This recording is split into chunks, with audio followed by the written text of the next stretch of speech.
On a fall morning in 2021, a pediatric specialist stood in an examination room at a hospital in Boston, Massachusetts. He stared down at his 2-month-old patient, being careful to avoid eye contact with the baby's parents. He knew how worried they were, and he felt guilty for what he was about to do. The little boy had spent the past 2 days crying nonstop until he was so exhausted from the screaming and whatever trauma was causing him such discomfort that he had finally passed out. But now the specialist knew he had to wake the child up, but in the most painful way possible. A nurse stepped up to the examination table, and the specialist asked her to turn the sleeping boy onto his side and ball him up into a fetal position. Then the specialist rubbed a bit of numbing cream on the baby's back and gave it a minute for the cream to activate. He finally looked up at the baby's parents, assuring them that the procedure would only take a few moments. When the mother nodded, the specialist removed a thin, hollow needle from its sanitary wrapping and attached it to a clean syringe. And then, slowly and carefully, he used that syringe and he pierced the baby's back right into the skin between the little boy's vertebrae. Then immediately the child yelled out in pain and began crying all over again. The specialist knew he had to act quickly, and so as carefully as he could, he began to withdraw yellow fluid from the baby's spine, pulling it back into the syringe. He wished there had been another way to figure out what was wrong with this infant, but he'd run every test in the book and they had all come back normal, so this was the last resort. And so as the infant continued to scream, the specialist just hoped that the lab results from this test would be worth the pain he'd just caused.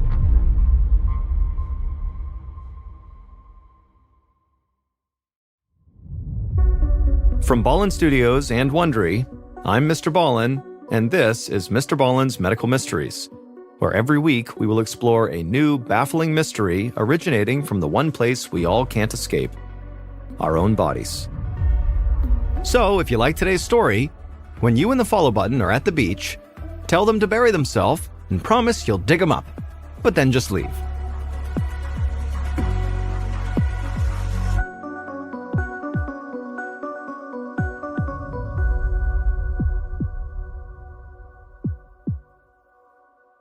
This episode is called The Endless Cry.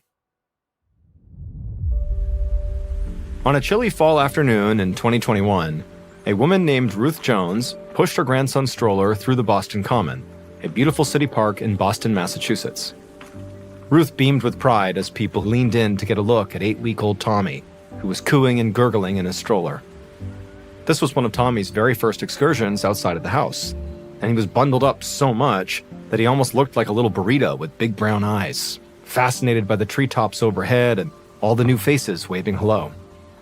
Ruth walked them around the pond, marveling at all the autumn foliage in the park, then sat down on a bench across from her favorite people-watching spot, the vintage carousel with hand-painted wooden horses and zebras. She turned Tommy's stroller so he could see the flashing lights and hear the lively organ music, but after a moment, Tommy started to cry. And so Ruth turned Tommy around and tried to calm him down, but it was like nothing she could do could get the boy to stop crying. Ruth's daughter Emily had warned her that Tommy had been very irritable lately. So she picked Tommy up out of the stroller and cradled him to her chest, thinking that might calm him down. But he just continued to wail in her arms, almost like he was actually in pain. Ruth then tried to give Tommy a pacifier, something he normally liked, but he wouldn't take it. And if anything, it just seemed to make him even more upset. Ruth wondered if maybe he was hungry, but she didn't have a bottle with her, so she decided it was time to take Tommy home. Tommy cried the entire way back. By the time Ruth got him to her daughter's house, his voice was hoarse. Now, at this point, Ruth did feel very sorry for Tommy. She didn't know what was going on, and obviously he was very upset. But if she was being honest, all this persistent crying was actually now giving Ruth a bit of a headache. And so she carefully brought Tommy into the kitchen, and she put the kettle on the stove for tea, and then put Tommy's bottle in a warmer. And while the milk was warming, she set out a teacup, put a tea bag in, and also got some honey out. All the while, Tommy just continued to wail and cry on her shoulder. Once Tommy's bottle was warm, Ruth tried to give it to him, but he was so upset he wouldn't take it. And so now Ruth was sort of out of ideas and really didn't know how to calm Tommy down. And so she just began walking around the kitchen, patting her grandson on the back and doing everything she could to be motherly, but Tommy just kept on wailing and wailing. And then Ruth remembered that her daughter and son-in-law had said something about giving Tommy something sweet when he had been really upset these past couple of weeks. But Ruth looked around the kitchen and couldn't find anything that fit the description and didn't feel comfortable just giving him something random. And so ultimately, Ruth just sort of walked around the kitchen as Tommy screamed for the next few hours until finally Ruth's daughter Emily came home and took Tommy from her. 6 days later, Ruth was at Tommy's pediatrician's office, holding the crying baby to her chest while trying to fill out a clipboard of check-in forms. Over the past week, Tommy's meltdowns had gotten longer, louder, and more frequent. Ruth and Emily were both worried that something was genuinely wrong with him, and so Emily had scheduled this doctor's appointment for Tommy. But today, Emily had to work, and so Ruth had taken the baby. When they finally got called back to the examination room, Tommy's crying only seemed to get worse. And so the pediatrician, upon seeing Tommy, sort of furrowed her brow as she began conducting a routine physical exam. And as she did, Ruth explained that these crying fits had been going on like this for a full week. The pediatrician nodded as she touched the right side of Tommy's abdomen. And as she did, Tommy wailed harder and louder than Ruth had ever heard. She jumped to her feet out of instinct, genuinely horrified by the noise coming from her grandson. But the pediatrician just shook her head and said not to worry.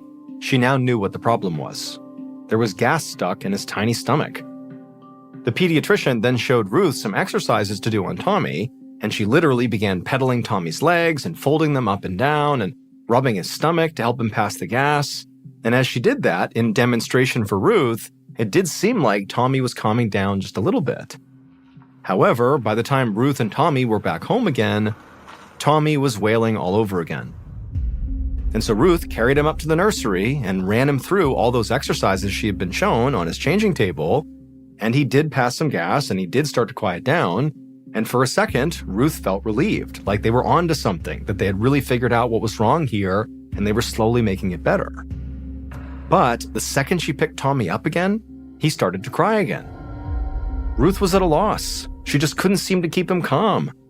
She paced the hallway with him, and she also just stopped and rocked him back and forth. She carried him up and down the stairs. She sang lullabies, but nothing worked.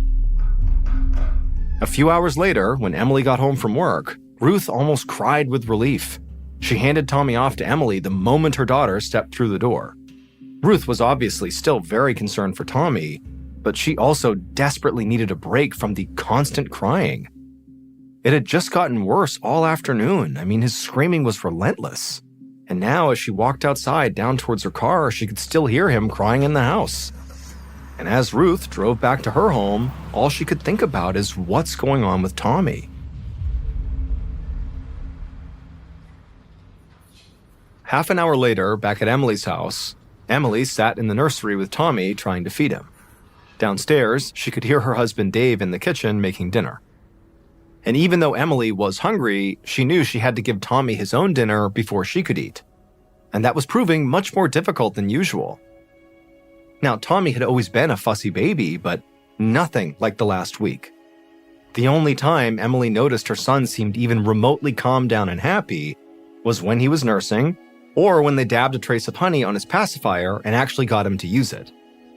And so Emily rocked Tommy, and finally he did latch on, and he began breastfeeding, and at that point he did sort of quiet down. Except as he was eating, Emily noticed that he was not latching onto her breast as firmly as he usually did. As the minutes went by, she noticed that he seemed to be drinking less and less milk too. She wondered if maybe it was just because he was so tired from all the crying. A minute later, he'd stopped drinking completely and was fast asleep. Emily thought that maybe he wasn't all that hungry, so she put him in his crib and joined Dave downstairs for dinner. The next morning, just before dawn, Emily was back in Tommy's nursery, back in the armchair she used for nursing, but Tommy was not latching. No matter what she did, she could not get him to begin to breastfeed. Not even in the weak way he'd done the night before. It was just like he wasn't doing it. She knew Tommy had to be hungry, but she had no idea how to get him to actually eat. At this point, Emily felt like Tommy's behavior was more than just typical baby fussiness. And so when her husband appeared in the doorway a moment later, She told him they had to go to the emergency room. A few hours later, Dr. Ann Brogdon walked down the hallway of her Boston area pediatric hospital. She could hear her new patient screaming from inside the small examination room. And when she walked inside, she saw the patient's parents, Emily and Dave, who told Dr. Brogdon that their son, Tommy, had basically been crying nonstop for days. Dr. Brogdon went straight to work. She knew that Emily and Dave were new parents, and so she really wanted to put them at ease because Dr. Brogdon assumed this was just, child fussiness. So she gave Tommy a routine physical examination, checking his reflexes and taking his vitals. And as she gently poked and prodded him, she asked Emily about his medical history. And everything Emily said sounded typical and healthy. She told the doctor that she'd had a routine vaginal delivery after an equally normal pregnancy. Tommy had no known allergies, and he wasn't on any medications except for vitamin D supplements. He was also still wetting his diapers regularly, though his last bowel movement had been 2 days earlier. Tommy didn't have all of his immunizations just yet, so he was susceptible to pneumonia, influenza type B, and whooping cough, but Tommy's symptoms seemed more like a gastrointestinal problem than any of those diseases. And unfortunately, Dr. Brogdon's physical examination wasn't giving her any real clues either. And so she told Tommy's parents that she would just have to conduct a little bit more testing. An hour or so later, Dr. Brogdon looked at Tommy's test results on her tablet. Tommy had tested negative for a whole bunch of diseases, RSV, influenza types A and B, and even COVID. So his distress probably was not caused by a viral infection. Tommy's blood levels were also all normal, which ruled out other things like appendicitis, pancreatitis, liver disease, or some kind of obstruction in his digestive system. Dr. Brogdon's physical exam had also already ruled out the possibility of child abuse, and it was unlikely that a breastfeeding infant could have ingested poison. So what was going on here? Dr. Brogdon decided to ramp up her efforts. Something was obviously wrong with Tommy, and it couldn't just be a case of bad gas.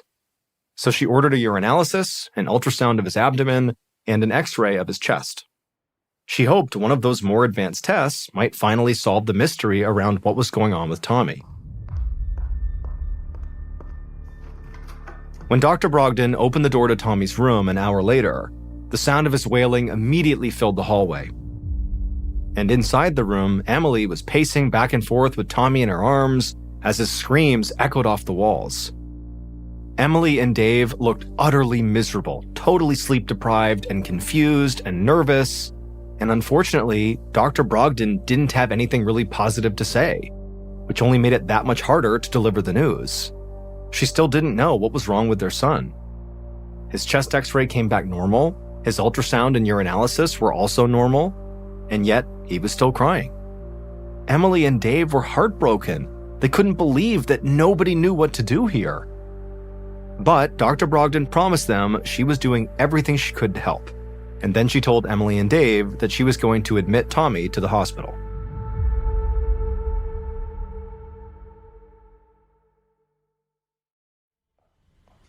Four hours later, one of the hospital's pediatricians, Dr. Christopher Reynolds, entered Tommy's hospital room.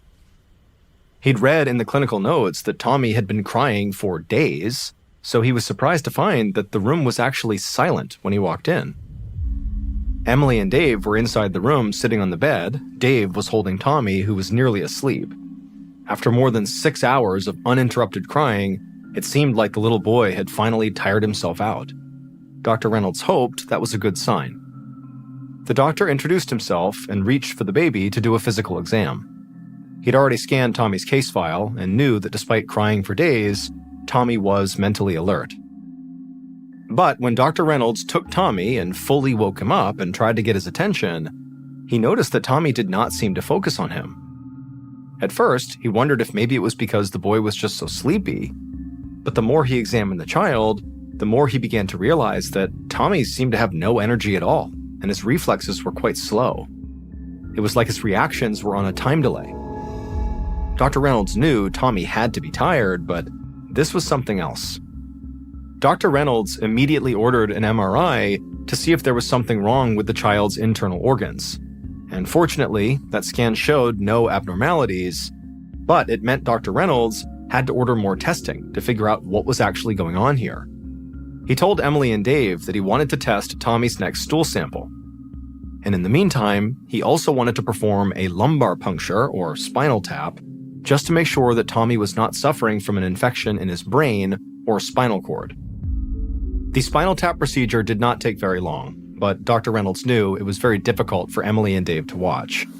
The doctor had placed Tommy in the fetal position on his side and then inserted a long needle into his spine to draw out the spinal fluid. And even though he had placed numbing cream on the injection site, Tommy's cries were still ear-splitting the instant the needle broke the skin.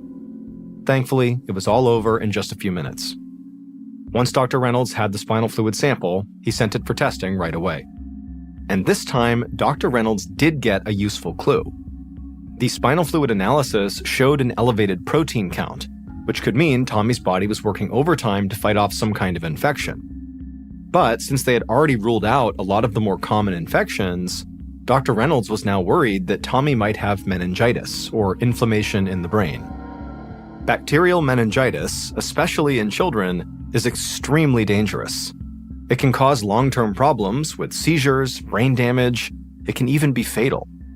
And so even though the doctor didn't know specifically what kind of infection the baby was fighting, what he did right away was just put Tommy on antibiotics to try to kill whatever bacteria was causing the infection. About an hour later, Dr. Reynolds checked in on Tommy to see if the antibiotics were kicking in. But as soon as he examined the little boy, he could see there was a big problem. Tommy was really struggling to breathe, and whenever he breathed in, it almost sounded like he was grunting. In fact, Tommy was fighting so hard for oxygen that Dr. Reynolds could see his ribcage straining against his skin with every breath. And there was a faint blue tint growing around Tommy's lips, which truly scared Dr. Reynolds because that meant the baby was not getting enough oxygen. And so he immediately put Tommy on supplemental oxygen and instructed the nurses to rush him to the intensive care unit. Moments later, the hospital's pediatric critical care specialist, Dr. Cassandra Pierce, examined Tommy in the pediatric ICU while his parents, Emily and Dave, stood by at the foot of his hospital crib.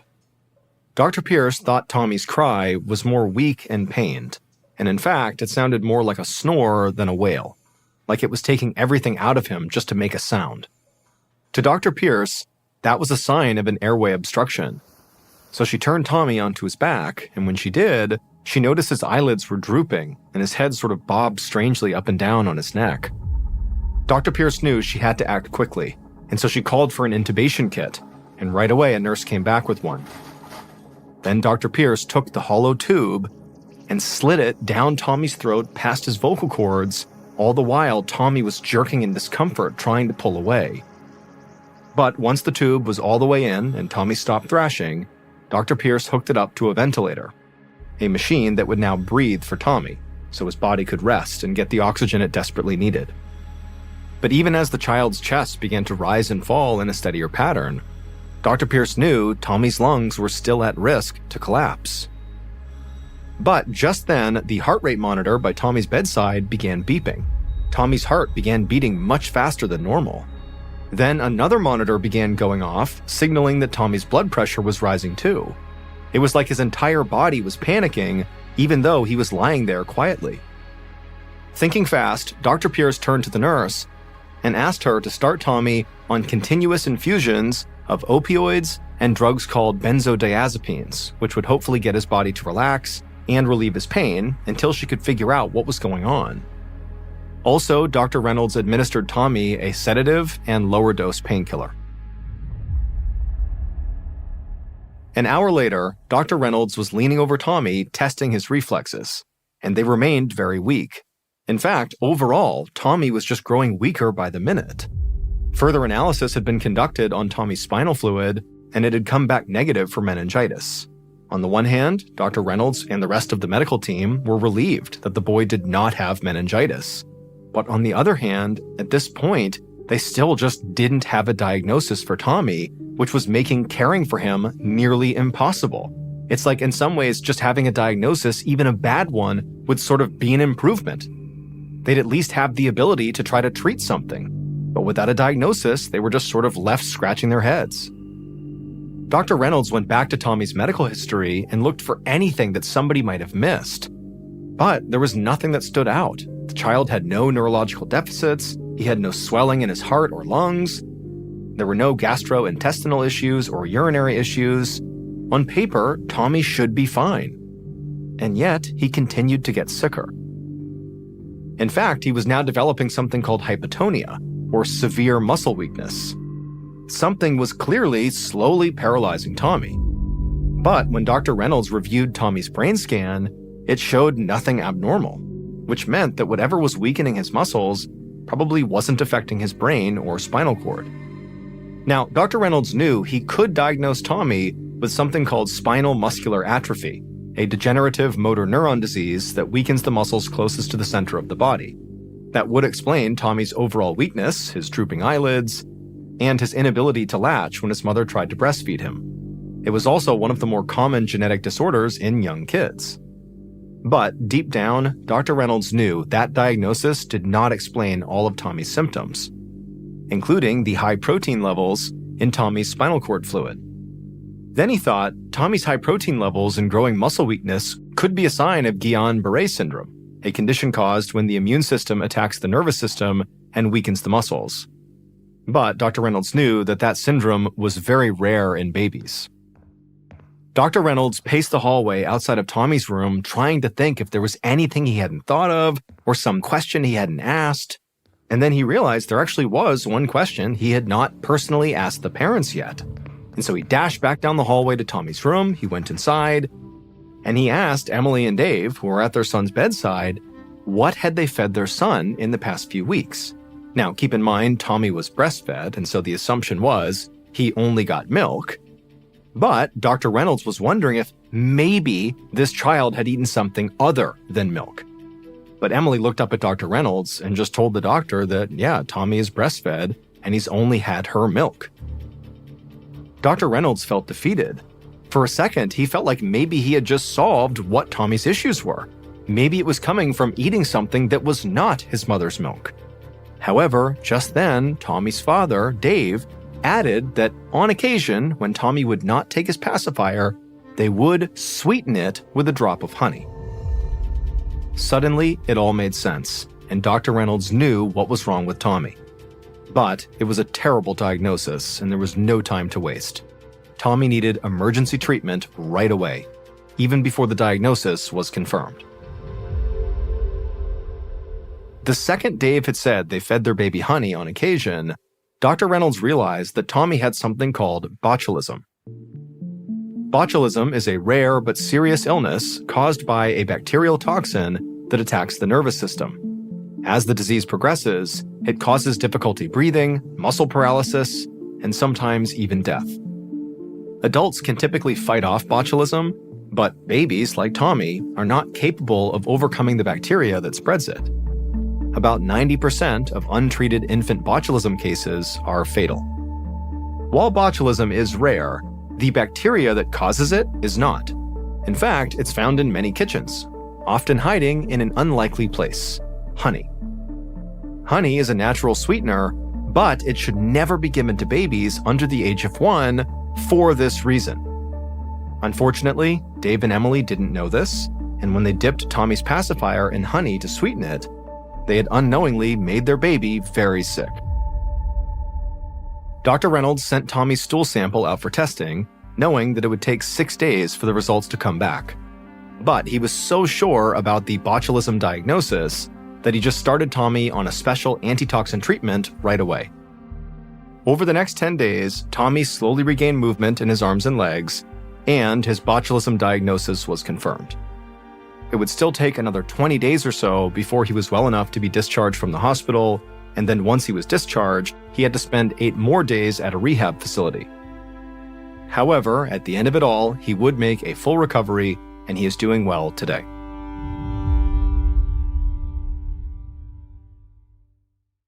Of September 29, 1988, a 10-year-old boy named Francisco was walking along the perimeter of a man-made lake in southern Brazil while poking the ground with his stick.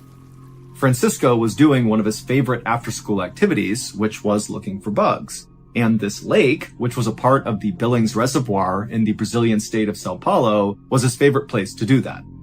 And the reservoir was gigantic, but it was not shaped like a typical circular lake. Instead, it was more like a big river that kind of wound around and had all these skinny branches kind of jutting off the sides of it. And on this particular day, Francisco was walking along one of those skinny offshoots of this lake, where at certain points, if Francisco wanted to, he could literally swim to the other side of the lake in a matter of minutes. Now, Francisco knew he was not really supposed to be anywhere near this reservoir, because in recent years, gangs from the nearby cities would bring their murder victims out to this reservoir and bury them here. And so locals knew it was not a safe place and to stay clear. But Francisco, he didn't listen to any of that because he loved walking around this lake and looking for bugs. And so he thought, you know what? No one's harmed me yet, so what's the big deal? And so, as Francisco casually walked along, poking at the mud, looking for his bugs, he finally saw one.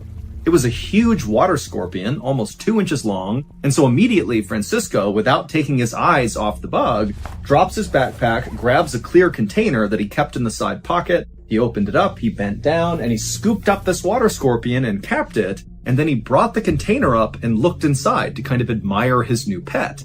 And as he was staring at this container, he noticed something odd on the other side of the lake. He basically saw it through the plastic container. And so he lowered the container to get a better look at this strange thing on the other side of the water. And what he saw was this big group of vultures, all kind of standing in a circle right on the water's edge.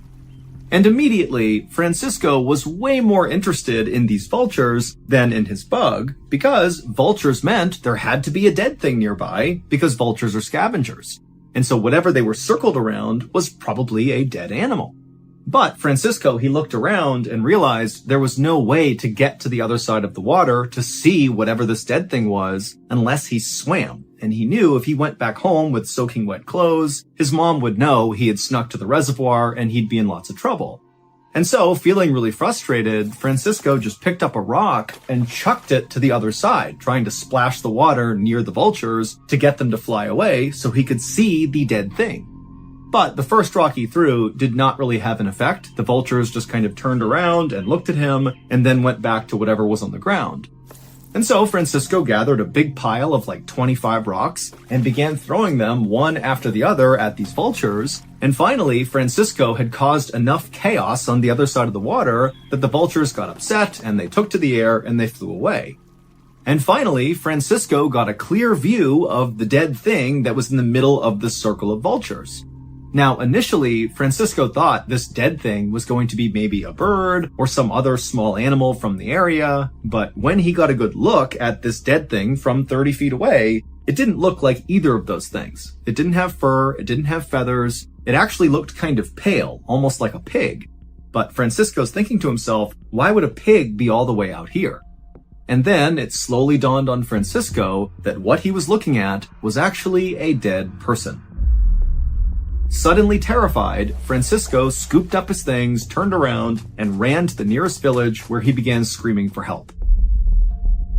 Within a few hours, the area along the water where the vultures had been and where this body was swarming with police and also with curious villagers.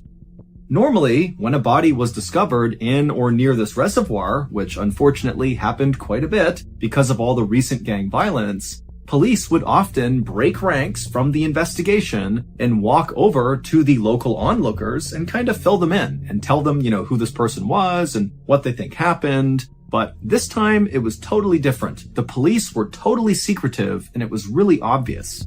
The police immediately roped off the entire area with crime scene tape, and then the police officers stood in a circle, shoulder to shoulder, blocking the view of the villagers so they couldn't see the body.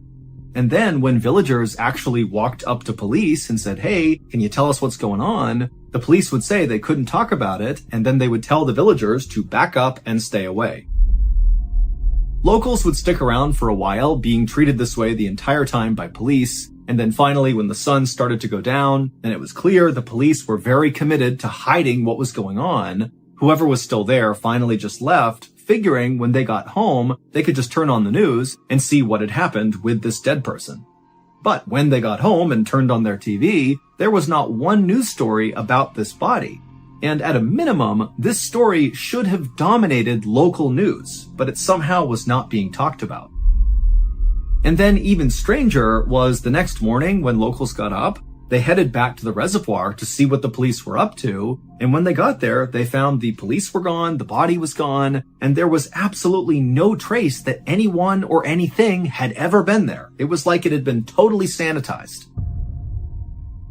For days, locals in this area continued to check the TV news, they checked the radio, the newspapers for some story, some bit of information about this dead body that was found. But again, there was just absolutely nothing, and it just made no sense. Why wasn't anyone talking about this? And so eventually, in the absence of any official information about what happened, a rumor began to circulate among locals that the body belonged to a local fisherman who had gone missing 3 days before Francisco discovered him. And this fisherman, apparently he was an alcoholic, and he had gone to the reservoir and he had begun drinking, and apparently he drank so much that it killed him. Now, many people wondered, if this drunk fisherman story was the real story, then why were the police so secretive about the body, and why weren't they willing to give up any information to the crowd about what had happened to this guy? I mean, a drunk fisherman is not a super sensitive thing. It just seemed like that doesn't line up with the police's behavior. But questions like these remained unanswered, and after several weeks of still no new information, no news coverage anywhere, even the most skeptical of villagers who really thought there's something weird going on here, they just kind of forgot about it and moved on. Until 6 years later, in 1994, when someone, we don't know who, from the Brazilian government decided they just couldn't keep the secret any longer. And so they gathered up some photos and an autopsy report they were not supposed to have, and they smuggled those things to the media. And once the media published these things, it became immediately clear that the dead man who was found in the reservoir in 1988 was not a drunk fisherman who drank himself to death, nor was he the victim of gang violence. Instead, it appeared that this person's death could potentially be paranormal. But before we dive into the significance of those leaked photos and the leaked autopsy report, you need to understand a weird aspect of Brazil's history. Brazil has an absolutely astounding number of sightings of unidentified flying objects, or UFOs for short. And these are not your typical UFO stories where some person claims they saw aliens or they were abducted by aliens, but they have no witnesses, they have no proof, they have nothing but their own story. No, in Brazil, the bulk of their UFO sightings are reported by their military, because Brazil actually has a government program to monitor UFO sightings because it happens so much in their country. In fact, the Brazilian government was directly involved in one of the most famous UFO sightings of all time. It was called the Night of the UFOs. This famous sighting, or sightings, because it actually happened in 4 different Brazilian states simultaneously, happened on May 19th, 1986, which was 2 years before Francisco spotted the dead body in the reservoir.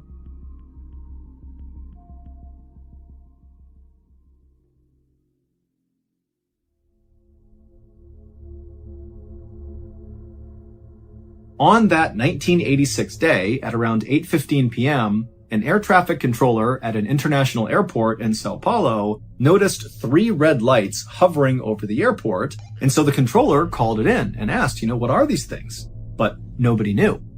And at the exact same time, all across Brazil, dozens and dozens of other people who have no idea what's happening at this international airport began reporting that they too were seeing strange lights in the sky. And many of these reports of these lights were coming from military personnel and government officials. And so this was like a really big deal that all across Brazil, everybody's seeing lights in the sky. And so the government, in response to this, scrambled their fighter jets and sent the jets up to try to intercept one of these sets of lights, just to see who or what they were and potentially shoot them down if they had to. But when these jets got anywhere close to these unidentified flying objects, these lights in the sky, these UFOs would move away instantly.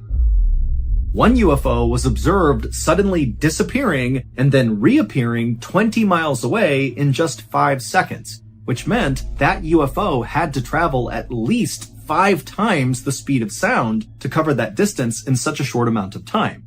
For reference, humans are not capable of going that fast. We cannot do that. Eventually, the night of the UFOs ended when all these UFOs, these lights in the sky, just kind of suddenly vanished. And then a couple of days later, the Brazilian government held this big press conference about the event, and they would say, we have no idea what those lights were or where they came from. We have no clue. However, whoever or whatever was controlling these UFOs showed obvious signs of intelligence. Now, as mind-blowing as that would be to hear that potentially intelligent creatures are flying around your airspace, remember, this is Brazil, where UFO sightings were kind of the norm, and so people were definitely shocked by this. This was a terrifying thing, but they just kind of accepted what they were told and assumed, the government will handle this, and people moved on with their lives. That is, until several years later in 1994, when those photos and the autopsy report of the dead person in the reservoir were leaked, and then suddenly the people of Brazil, they're seeing this stuff and they're realizing, wait a minute, the night of the UFOs may not have been an isolated instance. Those UFOs may never have left. Here is what the public learned from the leaked photos and the leaked autopsy report. Back in 1988, when little Francisco spotted the dead body from the other side of the water, he correctly identified that it was a man's body. But Francisco had been wrong when he told authorities that it didn't look like this guy had any visible injuries on him. And the guy was naked, and so Francisco felt pretty confident that he would have seen something if the guy was wounded. But when the police arrived and they saw the body up close, they immediately saw he had several very serious and very strange physical injuries. He had these 4 perfectly circular 1 to 1.5 inch diameter holes drilled into his body. There were 2 right above his chest, basically sitting above his armpit. There was one that was right over his belly button, so his belly button was gone. It was just a hole where it had been. And there was also one in his crotch. And these holes were not crudely done. These were done with surgical precision, almost like whoever had done it was using high-end medical tools to make these cuts. Now, at first glance, the authorities had no idea why these holes were on this guy's body. But when the autopsy was done, they discovered this man was missing the majority of his internal organs, and after doing some investigating, they discovered that all of his organs had literally been vacuumed out of him through these holes on his body. Those holes were basically just ports to pull things out of him. Also, most of the man's blood had been suctioned out of those holes as well. But that wasn't all.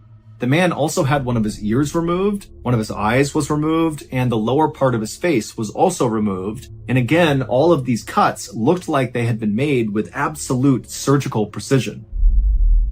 But perhaps the most brutal aspect of all the things that came to light when these documents were leaked was something that, unless you looked really closely at the autopsy report, you wouldn't necessarily notice. And it had to do with this man's vagus nerve.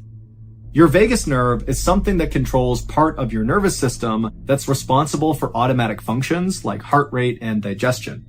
And so when your body is suddenly in great distress, like suddenly you're fighting for your life or something, your vagus nerve can basically shut off those automatic functions like digestion in order to ensure all your energy is going towards fighting for your life. But in this dead man's case, his autopsy revealed that his vagus nerve had gone absolutely wild right at the moment of his death. It's complicated, but this suggests that this man was very likely alive when his face was being surgically cut off, and those holes were being drilled into his body, and his organs were being vacuumed out. And then at some point, the excruciating pain that came from these horrible things happening to him got so bad, his vagus nerve basically turned off his heart. So it was not these horrible physical injuries that killed him. He literally died from the pain of these physical injuries. In short, his body basically killed itself to avoid feeling the pain it was feeling. So, I'm sure you're wondering, how does the dead man in the reservoir and these leaked photos and the autopsy report, how does all of that connect with the night of the UFOs, which happened 2 years before the man in the reservoir was even found? Well, following the night of the UFOs in 1986, farmers in Brazil who lived in the areas where these famous sightings took place began reporting that their cattle were dying kind of inexplicably. And this began happening with enough frequency in all of these areas where the UFO sightings had taken place that a theory began to develop in Brazil that maybe the UFOs that were here during the night of the UFOs have something to do with all these cows turning up dead. And as that theory began to take hold all across Brazil that, UFOs are killing our cattle, another theory began to come out of that one, which was, well, if the UFOs are coming in here and killing cattle, what's stopping them from killing people? And then in 1988, so 2 years after the night of the UFOs, and right in the middle of all these farmers all across Brazil saying their cows were dying for no reason, the dead man in the reservoir was discovered. And as soon as the government saw the physical condition this guy was in, with the weird holes drilled in his body and his organs missing and his face pulled off, that, plus the fact that he was located in this reservoir, which by the way was in a night of the UFO sighting area, the government decided they would have to hide the story. A critical detail that I have left out intentionally until right now is that the cattle who were turning up dead, they were turning up dead with circular holes drilled into their bodies, with organs missing and parts of their faces removed. Meaning, clearly, whatever was happening to these cattle inside of these sighting areas had happened to this man in the reservoir. And if that got out to the public, then it would confirm for many people in Brazil that, yep, the UFOs, they're the ones going after the cattle, and now they're going after us too.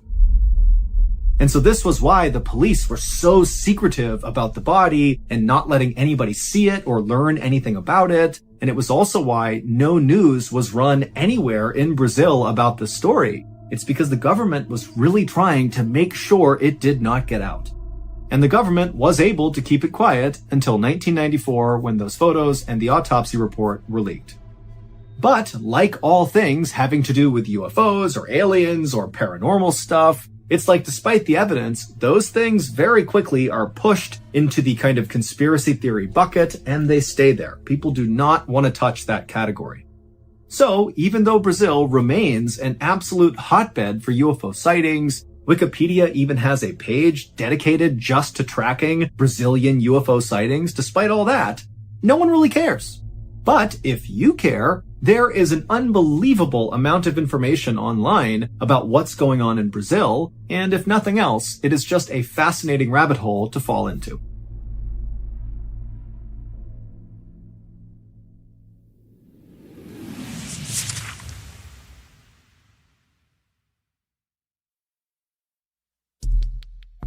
The next and final story of today's episode is called Jelly.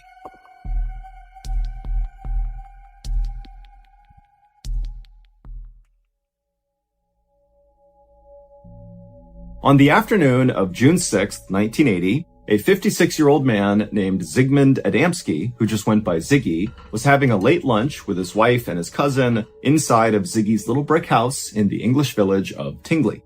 That day had been a particularly stressful day for Ziggy and his family because the following day was Ziggy's goddaughter's wedding, and Ziggy was very close with his goddaughter. Ziggy and his wife couldn't have kids because of medical issues, and so his goddaughter had basically become, at least in Ziggy's mind, like his own daughter. And so in fact, at her wedding, Ziggy was going to be walking her down the aisle. And while Ziggy was really excited about this, he was also very stressed out that he was going to screw it up. And so he had gone over and over, what responsibilities he had as part of the wedding party. And he had this little speech he had to give that he had rehearsed 50 times. He had it written out. I mean, he was ready, but he was very much in his own head about something potentially going wrong that he would be responsible for. And on top of that stress, Ziggy had gotten into a fight that day with his cousin because he felt like the cousin was being kind of disrespectful in some way to his goddaughter. And so Ziggy had stepped up and defended his goddaughter to his cousin. And so there was this undercurrent of tension at the lunch table, not to mention this overarching stress that Ziggy was under about this wedding. And so as Ziggy and his cousin and his wife have this kind of tense meal, Ziggy suddenly realizes that he forgot to get potatoes when he went to the store earlier to buy ingredients for this meal. And for some reason, Ziggy decides, you know what? I'm going to just put my stuff down now, go to the store and get those potatoes, even though at this point it was too late to make the potatoes for the meal. And so maybe Ziggy just wanted to go out and do anything to get away from his cousin for a minute and away from all this wedding planning they were doing and just kind of go out and clear his head. And so Ziggy put his napkin down on the table. He stood up. He told his cousin and wife that he was going out to get potatoes. They were like, okay. And the cousin actually said, do you want me to come with you? You know, like, is there anything else you need to get while you're out? And Ziggy said, nope, I'm good. He grabbed some cash out of his wallet and he headed out the door. The village of Tingley, where Ziggy and his wife lived, was a very safe place. He and his wife had actually moved there after fleeing from Poland during World War II, where both Ziggy and his wife, whose name was Lottie, had been held prisoner at some point.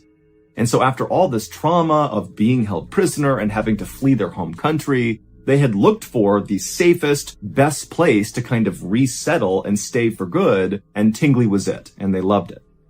Ziggy had gotten a job in Tingley as a coal miner, and he had been doing that for 27 years. As for Lottie, she didn't work because she had a disease called multiple sclerosis, which meant she was confined to a wheelchair. But Ziggy and Lottie had quickly made lots of friends in town who were very supportive, and so it wasn't long before Ziggy and Lottie had a very happy and stable life in this town. The little shop where Ziggy was going to was only about 3 blocks away from his house, which meant walking to the store, getting potatoes, and coming back would only take a few minutes. And so Lottie and the cousin back home, they expected to see Ziggy really come back within 10-15 minutes. But when he didn't, and after about 30 minutes went by, Lottie actually got really concerned because Ziggy was just not the type of person to do stuff unannounced. He was incredibly methodical, he was very punctual and reliable, and so being late from this little trip to the store was just so uncharacteristic that Lottie told the cousin, hey, you go to the store and see if Ziggy is there. See what's going on here. Ziggy had worked in the coal mine for nearly 30 years, and he had some serious lung issues from breathing in all of the coal. And so Lottie was thinking, maybe he collapsed or something along the way from these breathing issues. But when the cousin got to the shop owner told the cousin that they had seen Ziggy. He had come in about 25 minutes earlier. He had bought a bag of potatoes, seemed totally normal. Everything was fine. And he had left, walking back in the direction of his home. And so the cousin thanked the shopkeeper and then left and began jogging back towards Ziggy's house, thinking, maybe he had just not seen him on the way, that maybe Ziggy was sitting down somewhere on this 3-block path. But the cousin got all the way home and didn't see any sign of Ziggy. And so after going back inside of the house, the cousin and Lottie talked about what they should do, and they actually went back out into the neighborhood asking around, asking neighbors and other people if they had seen Ziggy. But after a couple of hours of canvassing the neighborhood and not finding Ziggy or finding any indication of what happened to him, Lottie ended up calling the police. But the police were not inclined to launch a huge investigation for a grown man who's only been missing for a couple of hours in his neighborhood with no sign of foul play or any other sign that anything really bad had happened. And after the police began asking questions of Lottie and the neighbors about what Ziggy's life was like, they learned that recently Ziggy had been declined for an early retirement from the coal mine. Because of those breathing issues he was having, he had requested to retire now, but they said no. And so Ziggy was really upset about that. He was really stressed about this wedding of his goddaughter the next day. He had been fighting with his cousin. Also, Ziggy was basically taking care of his wife, who's in this wheelchair all the time. And so because of all these stressors in Ziggy's life, the police started to wonder if maybe it was possible that Ziggy had not been going to get potatoes, but in fact was just kind of abandoning his family. And so ultimately, on the day that Ziggy went missing, the police told Lottie and Ziggy's cousin that they should just sit tight, see if he comes back tonight, and if he doesn't, go to the wedding tomorrow because Ziggy is so close with the goddaughter. If he's having some sort of issue right now, he's very likely to come back for something as significant as this wedding. And so Lottie and Ziggy's cousin stayed at the house all night. Ziggy did not come back. They didn't hear from him. And the next day they went to the wedding, but Ziggy didn't show up for that either, even though he's supposed to walk his goddaughter down the aisle. And so after coming back from this wedding, Lottie called the police, she called local hospitals, she talked to all of her neighbors. She really put out like an all-points bulletin to everybody in the area that something terrible has happened to Ziggy and we need to find him. But despite police beginning to lean into this and her neighbors really going out in force to try to find Ziggy, no one could find him. He had just vanished. On the morning of June 11th, so 5 days after Ziggy went to get potatoes and then vanished, a man named Trevor Parker got to work at his father's coal yard in the English town of Todmorden. The coal yard was basically just this big open lot that had a chain link fence around it that butted up against some railroad tracks. And inside of this lot were just these huge mounds of coal up against the perimeter of the lot. And then also inside of the coal yard was one small office building. And so on this morning, when Trevor pulled through the gates of this coal yard, first of all, he could see the entire yard the second he went in, and as he looked out, all he noticed was the fact that everything was wet from an early morning storm. And so after just kind of surveying around the lot to make sure none of the coal got blown around from the storm, he made his way to the small office building to do some paperwork. Trevor would work inside of that office building for a while, and then around lunchtime, Trevor decided to just go and get some lunch and kind of have a nice long lunch break. And so he left, he went to the pub, he was there for a couple of hours, and then around 3:45 p.m., he came back to the coal yard, and when he went through the gates, everything looked the same, except there was this dark thing on top of one of the coal piles in the back of the yard. Now, Trevor didn't know if he had seen it when he had first arrived that morning, or if it was new, but whatever it was on this pile, it immediately caught Trevor's attention. And so after parking his vehicle, Trevor began walking over to this 12-foot tall coal pile with this thing on it, and when he got about 30 feet away from it, he realized he saw someone's shoe, that this dark figure was a person, and right away Trevor started rolling his eyes, because there was a group of homeless people that lived near the railroad tracks just outside of the coal yard, and it wasn't uncommon for them to get really drunk and then wander their way into the coal yard, where sometimes they would fall asleep. And so Trevor's thinking, okay, clearly one of these drunk homeless people has found their way into the coal yard and they've passed out on top of this pile of coal. And so instead of going over and talking to this person directly, Trevor just turned around, went back inside of the office building, and he called for an ambulance. The ambulance arrived a few minutes later. They did not have their sirens on. They didn't come flying into the yard. This was a routine thing they were doing. They were scooping up a drunk and bringing them back to the hospital. When the medics got out of their ambulance and Trevor directed them over to the proper coal pile, they were just cracking jokes along the way. This was not a big deal. When the two medics got to the bottom of the coal pile, one of them began climbing up the coal to go see this drunk person and get them down. And so Trevor, as this is happening, he walked a little bit closer, and when he did, he realized that the person who had fallen asleep on the coal, they had really nice pants on, like tailored pants. They were certainly not what Trevor expected this person to be wearing. But before Trevor could even really react to the clothes this person had on, the medic who had climbed up had finally reached this person. They reached down and began trying to move the person around. And suddenly, when they had manipulated this person's body enough, the medic's facial expression completely changed. They went from somewhat routine to totally horrified, and they backed off of this person on the coals. They turned around and ran down the coal, practically falling over themselves. And when they got down there, Trevor heard the medic say to his partner, call the police right now. And Trevor said, what's going on? What did you see? And the medic who had reacted that way just shook his head and walked away to kind of compose himself. And so Trevor at this point was starting to get spooked himself. Clearly, whatever the medic had just seen had really shaken him up. And so Trevor just kind of stood there while the other medic ran in and called police.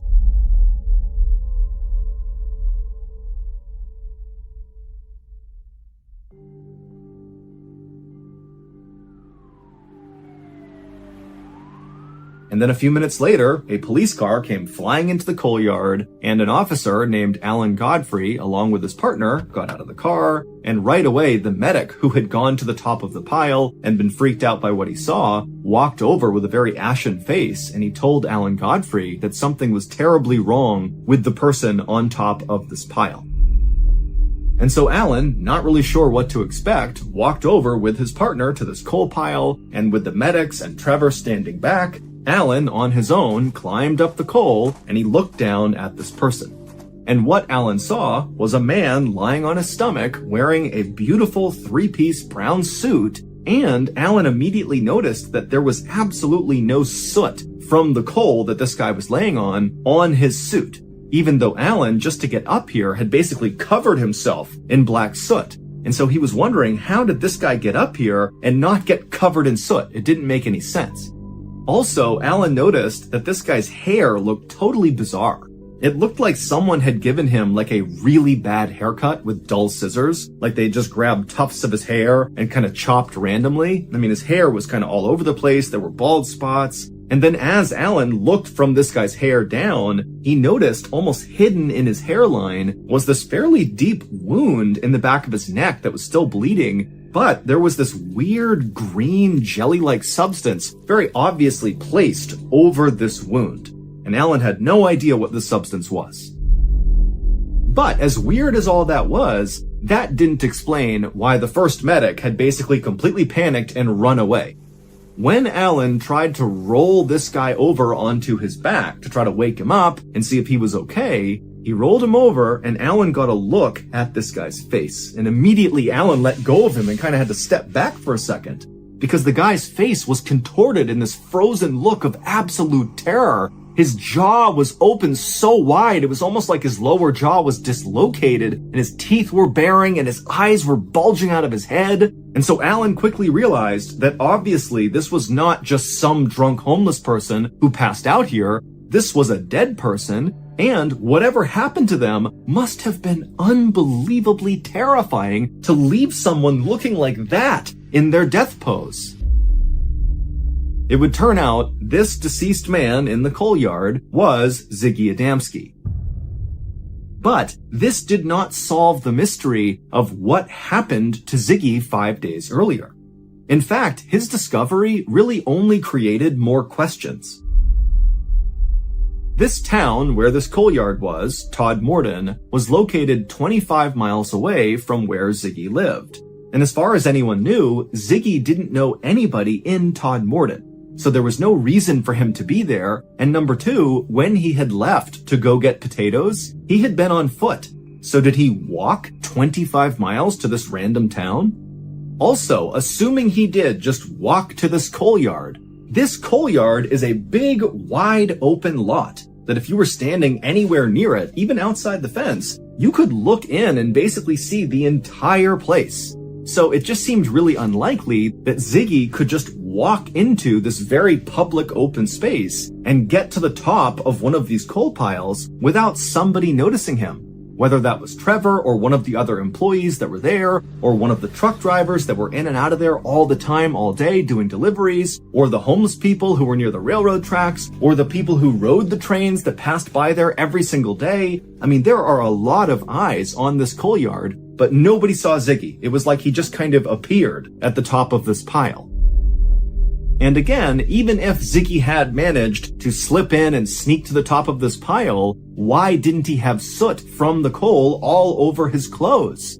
And if maybe he had been brought there, if someone had killed him and put him on this coal pile, there's even more reason he would have soot all over him, because they would have had to drag him up to the top of the pile. And even putting all that aside, if someone really did kill Ziggy and they placed him on this pile, why? This is a very open public place. Someone is going to find him. You're going to get caught if you're the killer. And then, of course, there is the issue of what Ziggy was wearing. That brown three-piece suit he was wearing that had no soot on it, it wasn't his, and it wasn't put on right. The buttons were not lined up. It almost looked like somebody else who didn't know how to put a suit on had tried to dress Ziggy. And then Ziggy also did not have an undershirt on. It was just the jacket over his skin. And then also Ziggy had this totally bizarre haircut that looked like someone who didn't know how to give a haircut had cut his hair with scissors and said, good enough. And then of course you have this wound on the back of Ziggy's neck. Now, the wound itself was determined not to be fatal. It was a fairly deep cut, but it wouldn't have killed him. However, the most significant part of that wound was that green jelly that had been placed across the back of it. During Ziggy's autopsy, they were unable to figure out what this green jelly was, and they ran dozens and dozens of tests on it. And also, during the autopsy, the coroner would determine that Ziggy had actually died the same day he had been found. So he was doing something for 5 days between going missing and being on this coal pile, but nobody knows what it was. And as for his cause of death, the coroner was not entirely sure, but it did seem like he died of a heart attack. The coroner would search all of Ziggy's body for signs of some sort of fight he might have gotten into, some sort of defensive wound on his body, but there was nothing. However, the coroner did find there were very small burns on the back of his neck that were caused by acid, but it was unclear how those got there. When they inspected Ziggy's stomach, they determined that he had been eating and drinking regularly, and so he was not malnourished, he was not dehydrated, he was relatively healthy when he died. He just had this heart attack for unknown reasons, and apparently whatever gave him the heart attack scared him so badly, his face contorted in that horrible way. Ultimately, the coroner just kind of gave up and ruled that Ziggy had died of natural causes, and then the case was closed. But to this day, no one really has any idea how Ziggy went from going out to get groceries to winding up 25 miles away, dressed differently, with this haircut, with this jelly on him and acid burns, dead with this horrible look on his face on this coal pile. It doesn't make any sense. This case has become very famous because people say it is the best example of alien abduction. That Ziggy had left his house to get groceries, got abducted by aliens, and then over 5 days, these aliens did stuff to Ziggy, including cutting into his neck and dropping acid on him, and then they put that green stuff on the back of his neck, they dressed him the way they thought people dressed in the suit, but they didn't really do it right, and then they literally just dropped him on top of this coal pile, which would explain why he didn't have soot all over him. He was dead, they dropped him, and he just landed on the top of the coal pile. And even if you think that's totally far-fetched, keep in mind, still today, we do not know what that green jelly compound was on the back of his neck. It's literally never been identified, and people have been trying to figure it out for 40 plus years. Also, it's worth noting that one of the responding police officers, Alan Godfrey, claimed to have seen a UFO within weeks of finding Ziggy Adamski.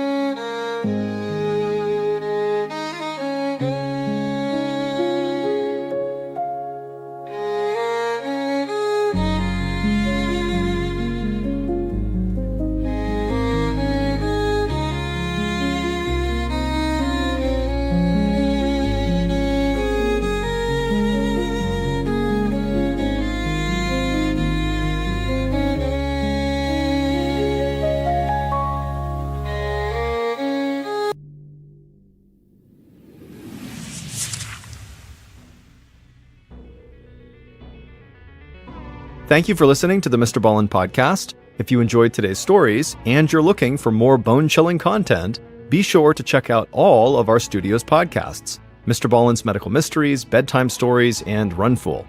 Just search for Ballen Studios wherever you get your podcasts and you'll find them all. Also, there are hundreds more stories like the ones you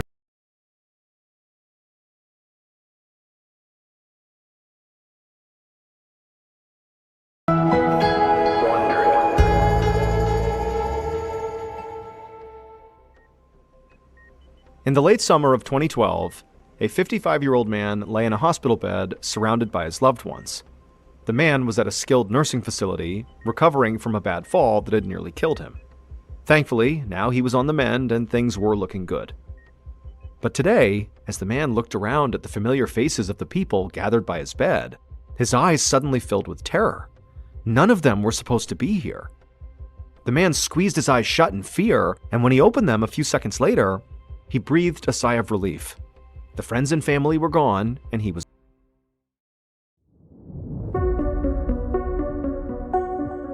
From Ballen Studios and Wondery, I'm Mr. Ballen, and this is Mr. Ballen's Medical Mysteries, where every week we will explore a new baffling mystery originating from the one place we all can't escape, our own bodies. So, if you like today's story, make sure to apologize to the follow button for all the tricks in the past, but when you lean in for a hug, steal a piece of their hair and plant it in all the evidence bags for every cold case file at your local police station. This episode is called Too Much of a Good Thing. At a popular diner in Waterbury, Connecticut, 52-year-old Gina Hale finished the last bites of her lasagna, being careful not to leave behind even a speck of the rich, delicious cheese. Across the table, her 55-year-old brother, Tony, downed his cheeseburger. This restaurant had been their hangout since they were kids, and whenever they came to this diner, where the old jukebox still had songs from the 1980s, it made them feel like they were teenagers again. From the moment they sat down on this July day in 2012, they were both wiping tears of laughter from their cheeks. Seeing Tony this happy made Gina smile. He'd been battling depression for a while now, and had finally gotten on the right antidepressants to help him feel like himself again. But as Gina watched Tony take a sip of his beer, she couldn't help but feel concerned. Now, with anybody else, a beer with lunch was no big deal. But Tony had abused alcohol for many years, and Gina couldn't hide her concern anymore. But Tony didn't even let Gina get a word out before he promised her this would be his last beer before he quit drinking cold turkey. Gina gave her brother a weak smile, trying hard not to remember all of his previous failed attempts at getting sober, which included 4 attempts at an actual rehab facility. She hoped this time it would stick, because all the drinking had really taken its toll on her brother. A little while later, when they got up to leave, Gina noticed that her brother was a bit slower than usual as he inched his way out of the booth. Out in the parking lot, Gina gave Tony a big hug as he hopped on his Harley and promised her he was okay to ride. He had the same brown eyes as their mother, and for a split second, it was like their mother's face flashed in front of Gina's eyes. Their mother had been an alcoholic too, and she eventually had died of cancer. And so as Gina watched her brother ride off down the street, she hoped he was not following in his mother's footsteps.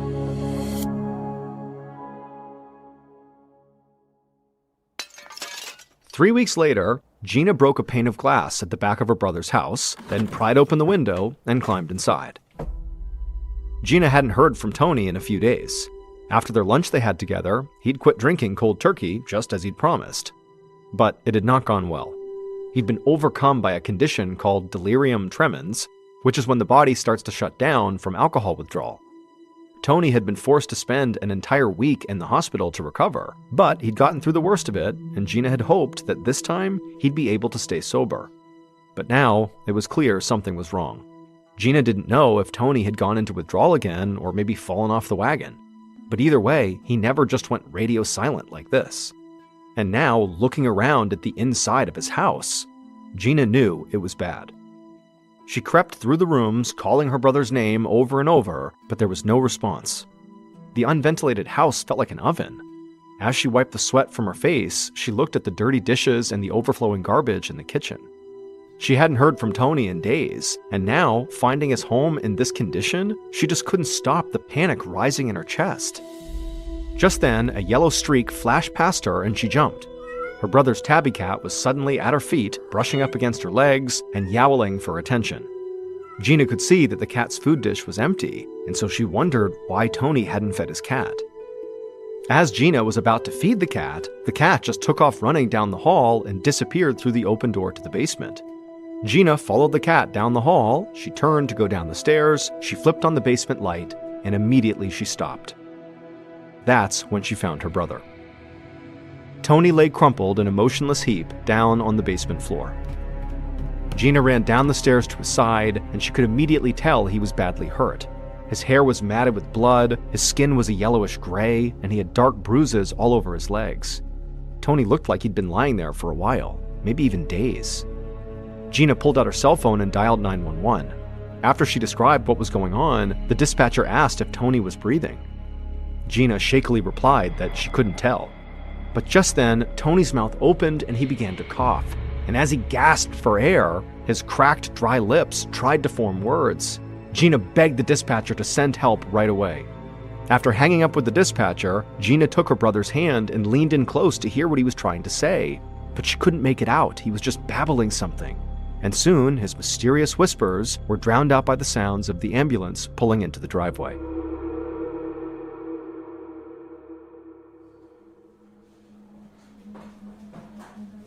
Three hours later, Gina sat down in the only seat left in the crowded ER waiting room, a tiny plastic chair in the kids' play area. As she sat there, she ate a bag of chips from the vending machine, wishing she had something more filling to eat. But mostly, she just couldn't stop thinking about the sight of her brother at the bottom of the basement stairs, his body twisted from the long fall. She really had thought Tony was dead, and she felt so grateful that he had a pulse when the EMTs finally reached him. Gina shifted uncomfortably in her chair for a few more minutes until the waiting room door swung open and a doctor finally called her name. Gina raced up to him, bracing for the worst. Tony was still alive, the doctor explained, but barely after his fall down the stairs. Tony had a severe concussion that may have damaged his brain, and he had suffered so much damage to his muscles in the fall that his kidneys had shut down. The doctor said he very likely would need dialysis, which is a process in which machines remove waste from the body when kidneys no longer function correctly. Even worse, Tony had suffered damage to his heart too, going into cardiac arrest in the ambulance. The paramedics had managed to restart his heart, but he was hanging on by a thread. Tony had gone comatose. To keep him alive, his doctors had put him on a ventilator to help him breathe and chilled his body temperature to 91.4 degrees to protect his brain. Gina asked if she could see her brother. The doctor nodded and said that Tony had been sent to the intensive care unit, but he warned her that Tony was in really bad shape, and so it wouldn't be easy to see him like that. Gina nodded and set off for the ICU. A few minutes later, the doctor's words were ringing in Gina's ears when the nurse on duty led her to her brother's door. But the sight of Tony still made Gina stifle a gasp. Her brother lay unconscious on the bed, covered in a pile of gel pads that were cooling his body. His swollen chest heaved up and down as the ventilator pumped oxygen down his throat and into his lungs, all while an IV line sent fluids and medicine into his body. Gina had never seen her big brother look so helpless. She walked up to him and touched his hand. It was cold and limp. Gina always knew Tony's alcohol abuse was going to hurt him if he didn't stop, but she never expected anything this bad.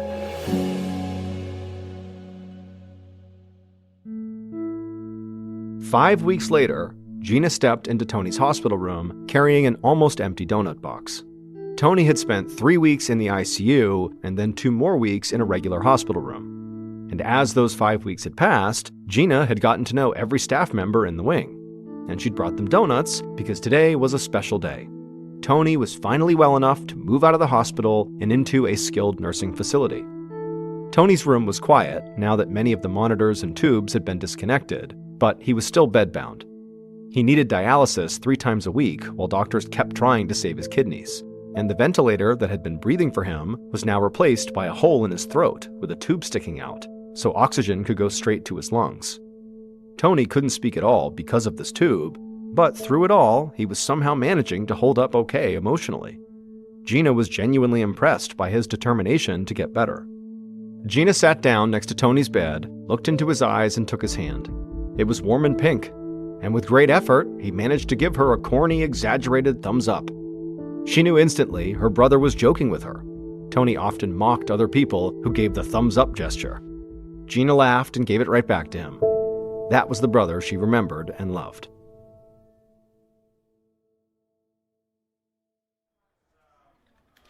Two weeks later, a nurse's aide named Matilda Rogers pulled her cart down the hallway inside of the skilled nursing facility where Tony was staying. Matilda really enjoyed the early shift. In the hours before the building got busy with deliveries and family visits, she had a chance to really connect with most of her patients and give them a little inspiration for the day. She stopped the cart and locked the wheels outside of Tony's room. Tony was one of her favorites. Matilda loved his sense of humor, and she developed a morning ritual of greeting him with a joke or a riddle. During his 2 weeks at the nursing center, Tony had learned to speak again by using a special valve on the hole in his throat. His voice was still raspy and low, but Matilda loved it when she could make him laugh. She also encouraged him to imitate her silly dance moves, and that helped him slowly strengthen his arms and legs, and so he had been making steady progress.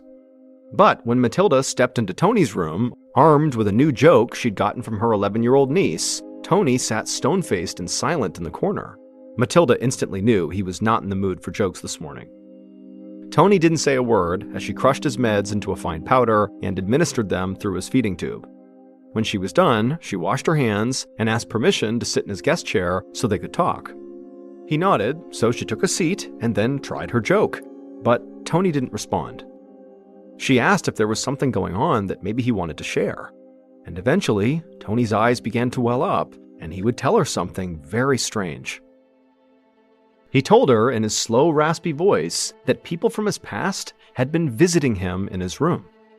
Old friends and family, including folks he hadn't seen for many years, had been suddenly appearing by his bedside. They would stand there and sometimes even speak to Tony for about 10 seconds, but then they would just disappear. Matilda asked him if he'd been having trouble sleeping again. She told him she thought he might have had a disturbing dream, but Tony was adamant that he had not been asleep at all. He said he knew that the people he was seeing in his room were not real, but he definitely was seeing them. It was not a dream. Matilda could see how frightened Tony was and told him she was going to do everything she could to keep him safe. She walked back into the hallway to the medicine cart, then pulled up her notes from the weekly meeting with the staff psychiatrist. She saw that Tony had been prescribed a new sleep medication a few days ago. Her notes from the night nurse said Tony had tolerated it well, and there were no indications that Tony had been suffering bad dreams or hallucinations. She couldn't understand why cheerful Tony had suddenly turned so dark. Matilda finished delivering meds to the rest of the patients along Tony's hallway and returned to Tony's room half an hour later to see how he was doing. His mood had not changed. In fact, he was even more argumentative and agitated. He insisted that 2 of his former co-workers had come to his bedside while she was gone. Matilda said it was too early for visitors, but Tony didn't even seem to hear her. Suddenly, he pointed across the room, his eyes wide, and told Matilda he saw a little girl trying to pick up a needle off the floor behind her. Matilda turned to look, and of course, there was no girl and no needle. That's when Matilda noted that Tony's face was flushed and he was breathing rapidly. When she checked his heart rate and blood pressure, she saw those too were rising. This was moving from perhaps just a bad dream to a potential emergency. Matilda asked the change nurse to call 911. 15 minutes later, she helped escort a flailing, agitated Tony, now strapped to a gurney, into an ambulance for an emergency room evaluation.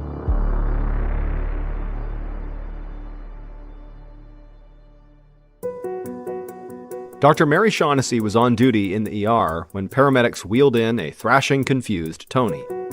The 35-year-old doctor quickly reviewed the notes sent over by the skilled nursing facility, so she knew that Tony had a host of medical issues, from his damaged heart and kidneys to his recent severe concussion.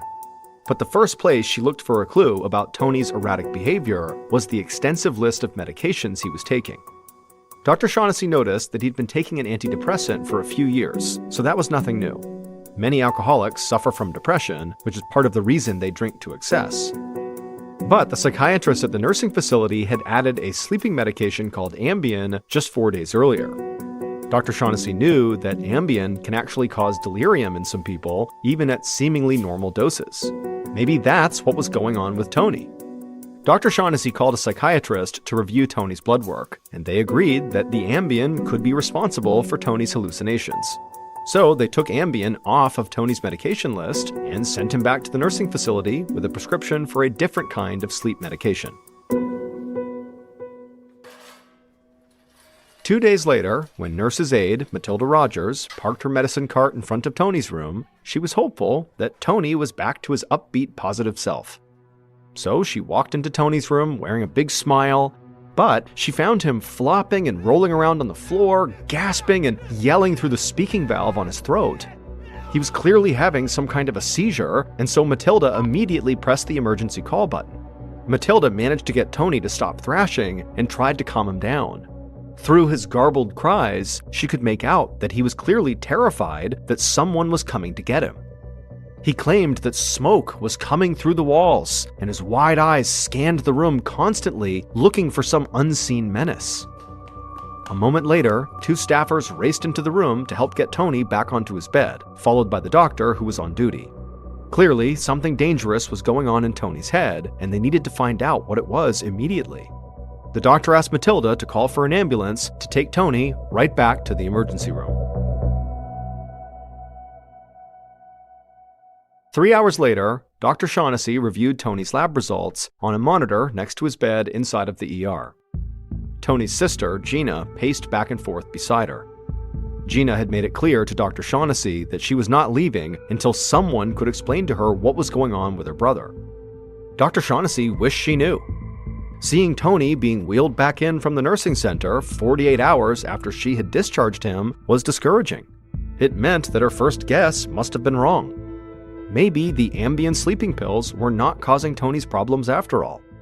And there was no denying that Tony's condition had deteriorated. He couldn't tell Dr. Shaughnessy what day it was, or where he was, or where he had just come from. And not only was he more agitated, he now had a low-grade fever, and his heart was racing. In addition, his legs were swollen, and they shook involuntarily when she manipulated his feet. All these signs suggested that Tony might have suffered some injury to his nervous system. Dr. Shaughnessy worried she might have missed something crucial the last time she saw Tony. She had ordered yet another round of scans and x-rays, plus the usual blood work and urinalysis. And all of the tests came back just like the last time, normal. All except the urinalysis. Dr. Shaughnessy explained to Gina that her brother's urine showed that he had contracted a serious urinary tract infection. This sort of infection is common among people who are bedridden, the doctor said, and it could explain Tony's delusions and paranoia. She said that severe UTIs can cause psychological symptoms as the body fights off the bacteria. But she said the good news was that urinary tract infections are completely treatable. Relief washed over Gina's face as Dr. Shaughnessy told her that she was going to admit Tony to the hospital. She was sure that a strong course of antibiotics would get him back on track.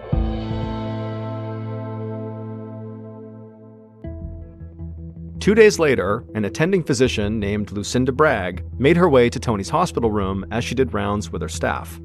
As a senior physician, part of Dr. Bragg's job was to do rounds with the hospital interns and examine particularly challenging cases. And Tony's certainly fit the bill. So far, nobody had been able to figure out what was causing his hallucinations. Dr. Bragg hoped that this collective group might be able to come up with a new idea. As Dr. Bragg introduced herself and the group to Tony, she could see that he remained frightened and trembling, and the monitor showed that his blood pressure and heart rate remained elevated. Dr. Bragg explained to the staff that Tony was being treated for a urinary tract infection that doctors believed was causing the hallucinations. But after 2 days of treatment with strong antibiotics, Dr. Bragg said that Tony's UTI was getting better, but his mental state was not. Just then, Gina entered Tony's room. Dr. Bragg could immediately see the anxiety on Gina's face with all these people in the room, and so Dr. Bragg asked the other doctors to leave for a moment. After reassuring Gina that she was determined to help, Dr. Bragg took another look at Tony's medical history. Everything looked completely normal. There wasn't anything that stood out to her. But then, something occurred to Dr. Bragg. There was a very rare condition that she'd heard about, but had never actually personally treated. It was a condition that most doctors had never heard of, and was caused by something that few people would think could be harmful, let alone potentially fatal. From what Dr. Bragg remembered about it, this condition could cause hallucinations and confusion, affect heart rate, blood pressure, and body temperature, and have a severe impact on muscle function. Basically, it explained all of Tony's symptoms, and if it was left untreated, it could be devastating. But before Dr. Bragg said anything about this to Gina, she wanted to get a second opinion. So Dr. Bragg excused herself to the hallway and tracked down a neurologist colleague. When Dr. Bragg told the neurologist about her suspicions, the neurologist could hardly believe it. But he double-checked Tony's charts, and from what he could tell, Dr. Bragg had finally found the answer. Tony and his doctors didn't know it, but he had been unknowingly overdosing on a potent chemical that plays a huge role in controlling our moods and feelings. It's called serotonin, and its primary job is to carry messages between nerves in the brain and throughout the body. But serotonin is best known for the way it improves mood. A whole industry has grown up around pills that stimulate the body's production of what many people call the feel-good chemical. And Tony's blood was flooded with it, to the point where it was causing his brain to go haywire and his body to shut down. This condition is called serotonin syndrome, and Tony was experiencing it because of a mix-up in his medications. When Tony was admitted to the skilled nursing facility, he was accidentally prescribed a second antidepressant. Antidepressants work by increasing the serotonin levels in the brain. But even a double dose of these antidepressants was not enough to trigger the adverse effects of serotonin syndrome. However, Tony was also prescribed yet another medication that can increase serotonin levels. This one was a treatment for his heartburn. And so it was this third medication on top of the double dose of antidepressants that combined to cause his serotonin syndrome. And so after the neurologist confirmed Dr. Bragg's diagnosis, Tony was taken off of those 2 antidepressants, and right away he made an incredible recovery. In 1984, 19-year-old Timothy Molnar was living at home with his parents in Daytona Beach, Florida, while going to school for aeronautical mathematics. On January 24th, Timothy gets up and begins his day just like every other day of the work week, by going downstairs, having a bite to eat, and then taking his younger brother Frank to school. Once he dropped Frank off, he drove across town to his university where he had class, but as soon as he parked, he realized he had forgotten his bike, and that was something he brought with him everywhere. And so before class started, he went back home, he got his bike, put it in his car, turned around and headed out, and his mother would step outside and see him trailing away down the road, and that was the last time she, or anybody in their family for that matter, saw him alive. That night when Tim didn't come home, his family called the police. The police asked them, is there any reason he would want to run away? Is he in trouble? Is there anything going on? And his family's like, no, he's a straight A student. He's got lots of friends. He's super happy. He's well adjusted. He's on a great career path. There's nothing in his life to indicate that he would want to run away or that he's in trouble. I know he doesn't drink or do drugs. There's really nothing. So the police begin their investigation, and they start by looking at the family's credit card bills because they knew Tim had a credit card that was connected to the family account. And they found there had been a charge placed the same day he had gone missing in a gas station about 150 miles away. And so the police go out to this gas station and they find someone that had been there when Tim was there, and he was able to describe exactly what he looked like, what his car looked like. And the police ask him, was Tim alone? And the witness says, yeah, he was alone. He was acting totally normal. I saw him go into the store and then I saw him come back out again, and that was it. I don't know where he went after the gas station.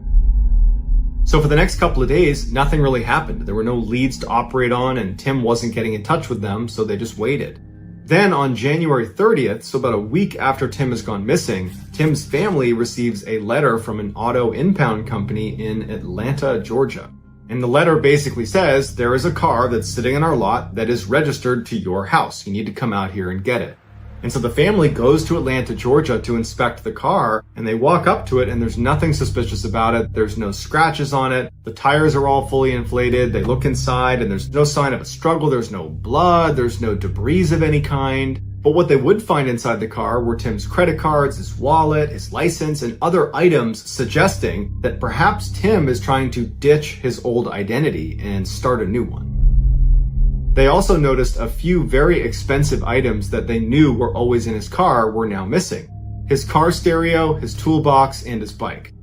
Tim's family stayed in Atlanta for a couple of days thinking maybe Tim will return to this car, but after a couple of days it was clear that they weren't doing any good sitting there, so they went back to Florida.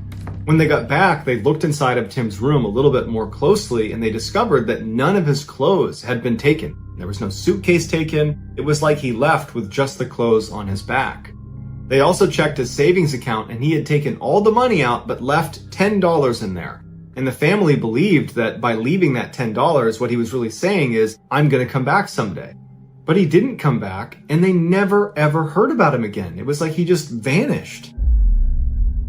A decade after Tim went missing, the TV show Unsolved Mysteries aired a segment about Timothy and his disappearance in hopes that the viewers would be able to give them some information about the case.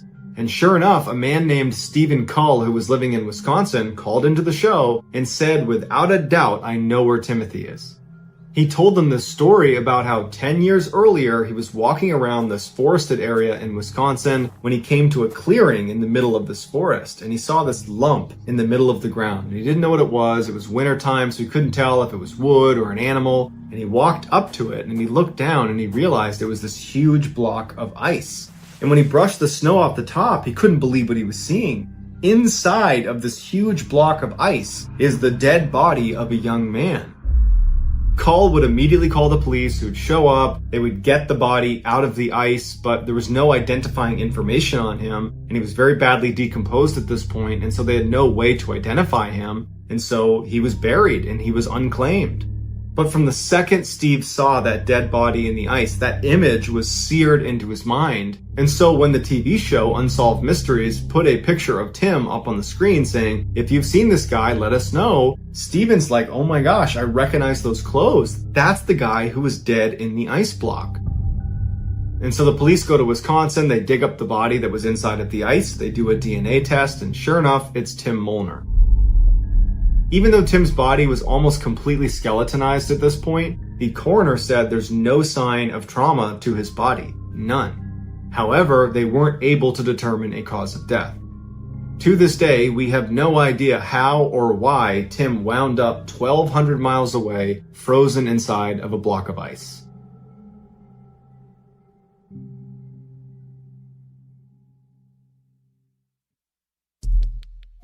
Our next story is called The Ultimate Shock.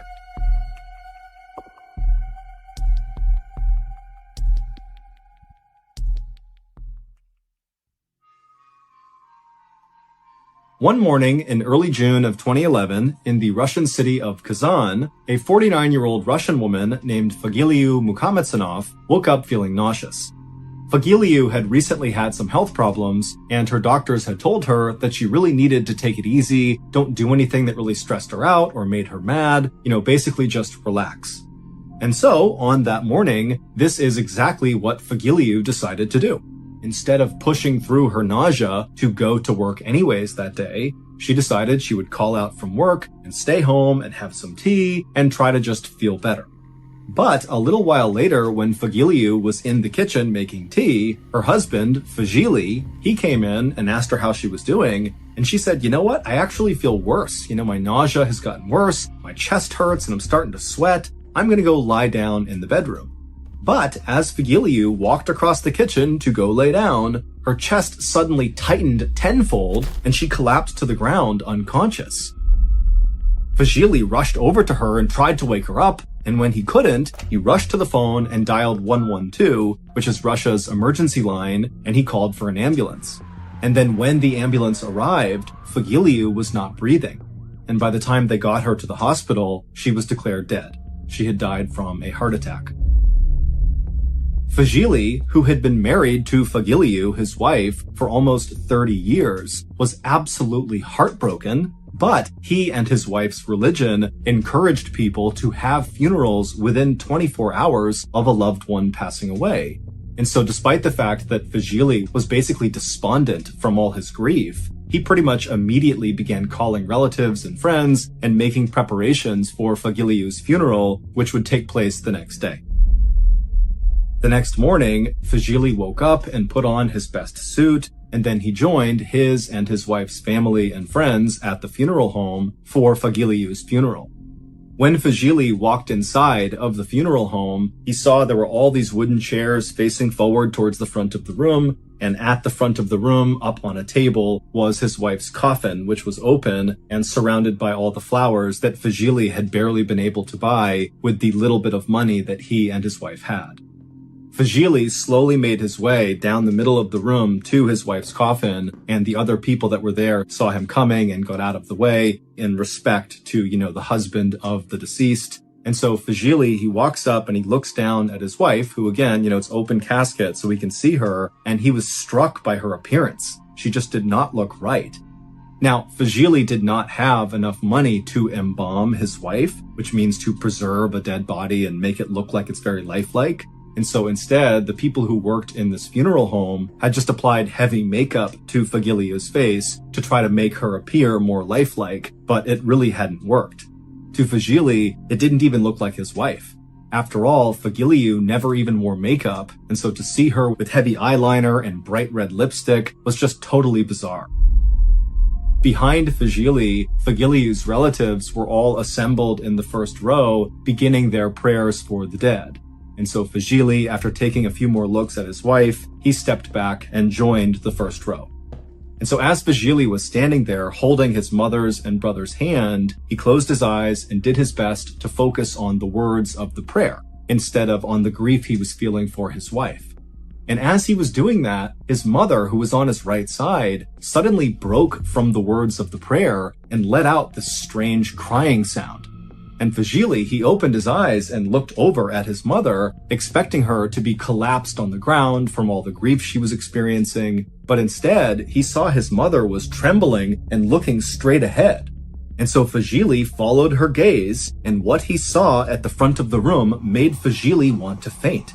His wife, Fagiliou, was now sitting straight up in her coffin. She wasn't making a sound, but she was looking out at the crowd of people with her strange makeup on her face, just staring at them with wide eyes.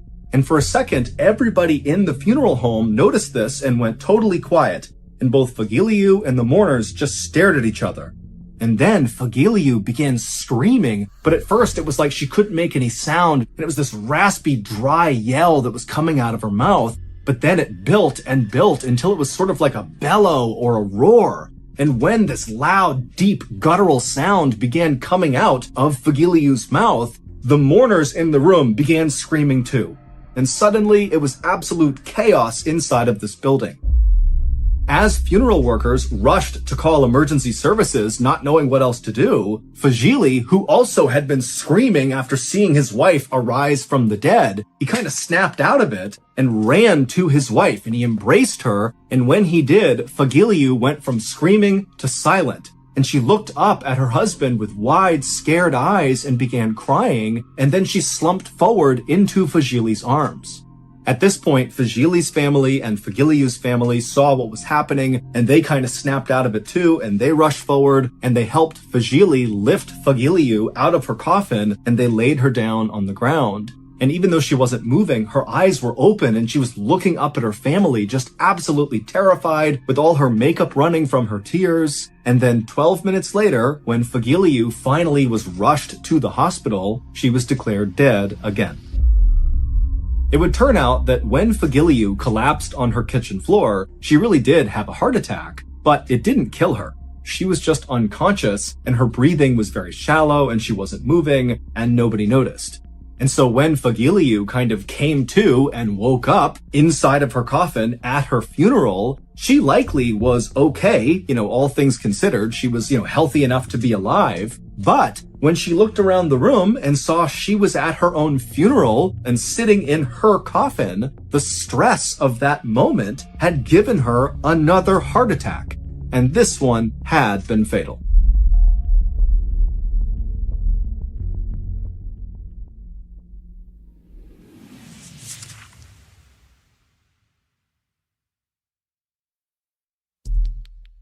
The next and final story of today's episode is called Headache.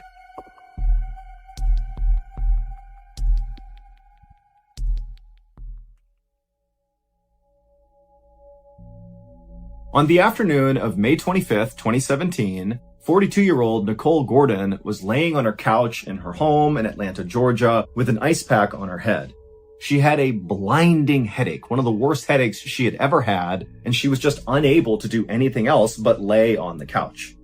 Nicole really had no idea why she had this terrible headache. The only thing she could think of was 3 weeks earlier, she had been in a minor car accident, and one of her car windows had broken, and some of the glass had cut her face, but she didn't think that would be enough to lead to this absolutely horrific headache that had not gone away for 3 weeks.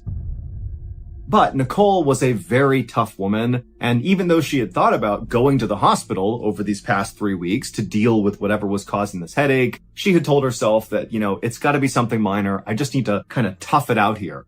And what toughing it out looked like was laying on the couch all day long, only getting up to eat and go to the bathroom, not going to work, and just sitting in the darkness with this ice pack, just hoping for this headache to go away. And so as Nicole was just laying there, she heard her back door open up. It was her boyfriend, Durante, coming in with groceries. He came inside and he put the groceries away, and then he came into the living room where she was, and he asked how she was doing. And she told him that the headache had not gone away yet, and would he mind going into the kitchen and getting her some ibuprofen, which are pain meds, as well as some water. And so Durante said, of course. He went in the kitchen, he got what she needed, he brought it back. She said thank you, she took the ibuprofen, and then she went back to just being totally miserable. But just a second later, Nicole and Durante heard a knock at the front door, and Durante, he walked over and kind of casually looked through the blinds to see if he could see who was at the front door, and he saw it was Nicole's best friend, Leisha. But instead of going to the door and opening it, Durante turned to Nicole and said, hey, it's Leisha, do you want me to get the door? And Nicole, she just kind of grunted and said, no, please just ignore her. Even though Nicole and Leisha were very close, Nicole knew that Leisha was very high energy. She had been calling and texting basically nonstop ever since Nicole had begun getting these headaches. Leisha just wanted to help and kind of be around and be a part of her recovery. But Nicole just couldn't deal with that super high energy right now. She could barely have a conversation without her head hurting even more. And she knew that Leisha and Durante didn't really get along too well. And so Nicole figured it would just be better for everybody if they pretended no one was home and Leisha just went on her merry way. But Leisha was very persistent and just continued knocking really loud on the front door. She began calling Nicole's phone, and so Nicole began reaching over and silencing her phone over and over again. And finally, Nicole looked over at Durante and just said, I don't need this. I'm going into my bedroom and I'm lying down. And so she grabbed her phone, she stood up off the couch, she could barely move, her head hurt so bad, and she walked, quietly past the front door, made her way into her bedroom, and she was about to lay down on the bed when she made the mistake of opening up her blinds just a little bit. Her room was on the front of the house as well, and she wanted to see if Leisha was still there. And when she opened those blinds, Leisha, who was outside, happened to be looking at Nicole's bedroom, and the two of them made eye contact, and Nicole's like, oh my God, she knows I'm here. And so Nicole, she just shuts the blinds, but now Leisha comes up to the window and she's yelling, Nicole, I know you're there. Come on, let me in. I want to help you. But Nicole, she just could not deal with it, and so she laid down on her bed and just continued to totally ignore Leisha. Nicole knew that no matter how offended and upset Leisha was for this snub, she would get over it, because the two women had been friends for nearly 2 decades. 19 years earlier, they had been neighbors, and they had become friends really quickly. They had been pregnant at the same time, and they began raising their kids kind of like side by side. But in the last 5 years that Nicole and Durante had been together, Nicole and Leisha had kind of drifted apart because Leisha and Durante both had very strong personalities and they just kind of clashed. And Nicole and Durante had this kind of on-again, off-again relationship, and every time they were broken up, Leisha would come around and be totally unfiltered with Nicole about how much she didn't like Durante. But right now, Nicole could just not deal with Leisha, and so despite hearing her yelling for her to come outside, come on, I know you're in there, Nicole just rolled over on her bed with her ice pack on the side of her head, and she fell asleep. A few hours later, when Nicole woke up, Leisha was gone, as well as Durante. He didn't stick around for very long. He often would only come over just to check in, and then he'd go off and do his own thing. And so Nicole, who still had this blinding headache, she sat up, she got out of her bed, and she was only able to walk back out into the living room where she laid down on the couch and just went right back to sleep. Even though Nicole had had this headache for 3 weeks and it had not gotten any better, she really was convinced that taking enough ibuprofen and relaxing long enough would cause it to go away. But over the next couple of days, this headache, which was already like a 10 out of 10 on the pain scale to Nicole, somehow became like a 20 out of 10, and it got so bad that she couldn't even open her eyes. It was like horrific. And as this headache got so bad, her relationship with Durante started to sour. Durante didn't really believe that Nicole was actually in the amount of pain that she was in, and he kind of began acting like she was just being lazy. And this really upset Nicole because that wasn't true at all. She was just in blinding pain and couldn't do anything.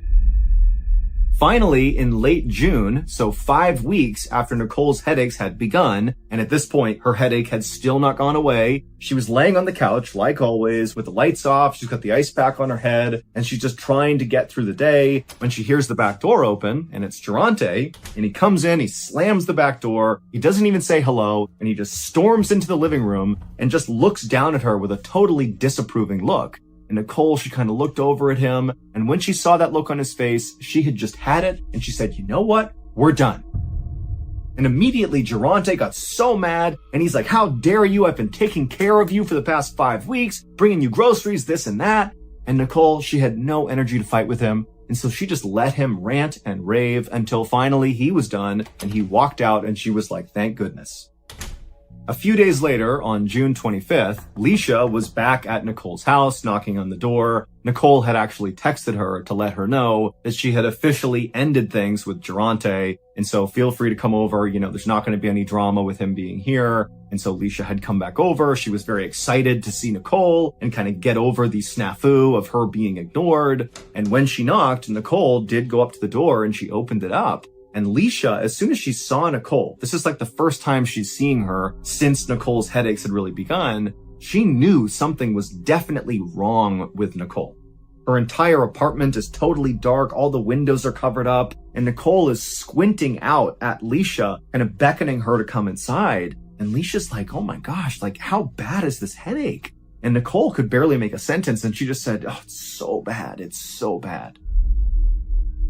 And so Leisha came inside, and Nicole led her through the dark apartment to the kitchen and back. And Nicole, she sat down, and Leisha sat down opposite her. And Leisha began asking Nicole questions about her headache, about Durante, just kind of about her life. And quickly, Leisha realized that Nicole really wasn't making any sense. Her answers, even to the simplest questions like, what did you eat today, were in fragments and didn't really make any sense. And finally, Leisha said to Nicole, hey, this can't be a normal headache. This is something serious. You need to go to the hospital.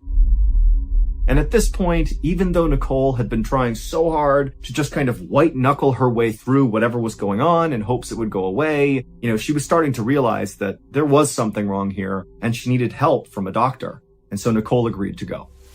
And so Leisha would help Nicole up and kind of assist her out of the apartment and into Leisha's car, and Leisha would take her to the hospital. And when they got there, Leisha brought Nicole into the emergency room, and she explained to the nurses and doctors that Nicole had this terrible migraine. It started after she was in this minor car accident 5 weeks earlier. And so the doctors and nurses brought Nicole back to one of the rooms, and they began kind of treating her the way they would any other patient who had a serious headache. They asked her if she was hydrated. They asked what medication she was taking. They asked her what she was eating, how much sleep she was getting. They were just kind of going down the list of different things that could cause this headache, but nothing stood out as a red flag.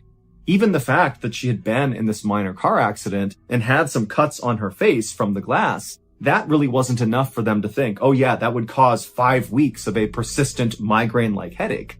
They even looked at the cuts on her face to see if maybe they were infected or something, but they weren't. Basically, they had no idea what was causing this. But the doctors and nurses were very concerned because persistent, extreme pain in your head could be signs of a stroke or an aneurysm or something, both of which can be fatal. So they put Nicole through a series of imaging scans to get a look inside of her head to try to figure out what was going on. And after they finished all these scans, Nicole was brought back to her hospital room and she laid down on the bed. And even though she felt terrible still because of this headache, she at least felt like, okay, finally, these people are going to figure out what's wrong with me. They're going to give me medication. This headache's going to go away and I can get back to my normal life. But only a few minutes later, as Nicole is laying there trying to get comfortable, the door to her room suddenly burst open and a swarm of people came into the room looking very concerned. And in the middle of all these people was a guy wearing a suit, and he walked up to Nicole and he said he was a police detective, and he held up one of her scans and he pointed at it. But to understand what he was pointing at on her scan, we need to go back and look at what really happened on the day that Nicole got into that minor car accident.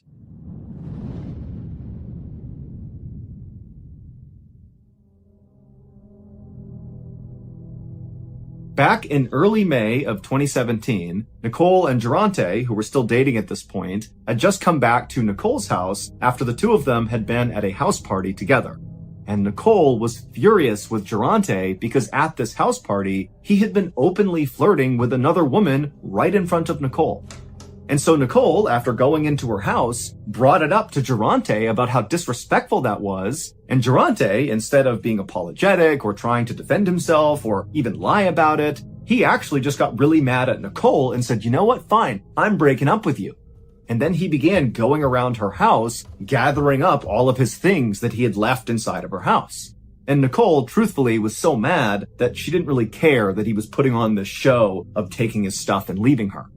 And so after a few minutes of Durante angrily grabbing his stuff from inside the house, he headed outside to Nicole's car where he had some more things inside of her car.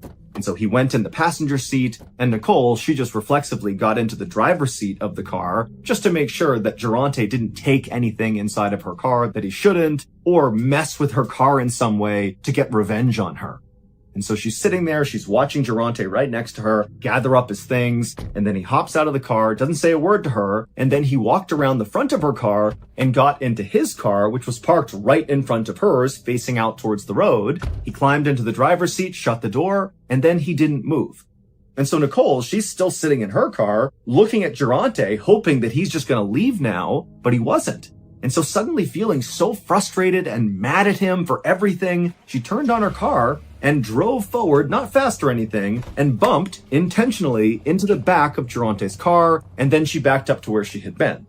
And after she did that, she stared angrily at Durante, basically being like, what? Like, I want you to leave. Like, get out of here. And Durante, he was furious. And so he threw his car in reverse and he really hit the gas and rammed into the front of Nicole's car. And in fact, he hit her car so hard that her car lurched backwards and smashed into her fence.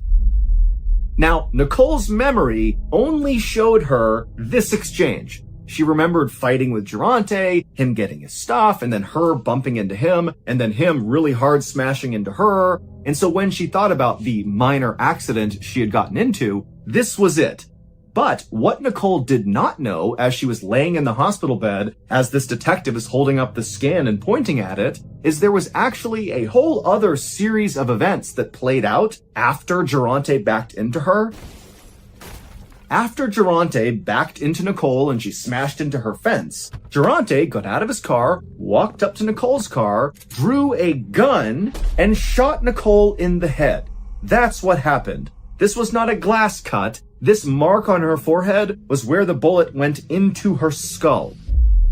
But obviously, this did not kill Nicole. It knocked her unconscious, and Durante picked her up, put her in his car, and drove her to his mother's house, where he told his mother that, oh, Nicole was drunk and she got into a small accident and, she just needs to rest. And so Durante's mom, believing her son, put some Neosporin on Nicole's entry wound from the gunshot, put a Band-Aid over it, and kind of looked after her for the night. And then when Nicole came to, she had no idea what happened. Her memory only existed up until Durante rammed into her. She didn't remember him getting out and shooting her and all of that. And so when Durante realized that Nicole didn't know he shot her, he just went along with it and said, oh yeah, you got drunk and, we were fighting a little bit and you got into a small accident and I think the glass fell down and cut your head. That's all that happened. And Nicole believed it. It wasn't until Leisha made Nicole go to the hospital 5 weeks later and they scanned her head that they discovered a bullet lodged in her brain. And so the detective came in the room holding up the scan and he pointed to the bright spot on the scan and that was the bullet. And the doctors and nurses, they told Nicole that we've never seen anything like this, like you should be dead. And also because this has gone untreated for 5 weeks, your body healed around the bullet. Like we can't even take it out now. Your brain has formed itself around the bullet. And so it will do more damage than good if we try to pull it out. And so Nicole would go on to live her life with this bullet in her head, but she never really fully recovered. As for Durante, the police would very quickly go after him, but he would flee police and evade them for 2 years. And then finally, when they caught up to him, he was hiding in an attic and there was this whole long standoff. But then finally he would surrender himself. and then he would get charged with a host of crimes, many of which he was convicted of, and so ultimately he was sentenced to 25 years in prison.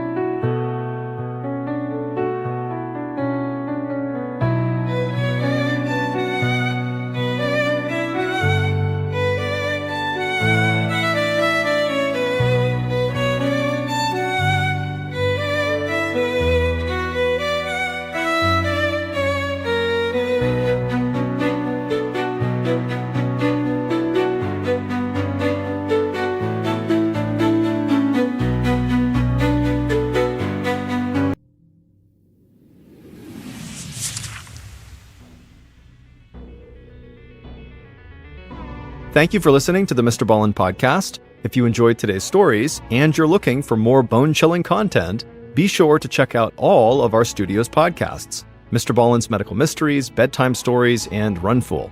Just search for Ballen Studios wherever you get your podcasts and you'll find them all.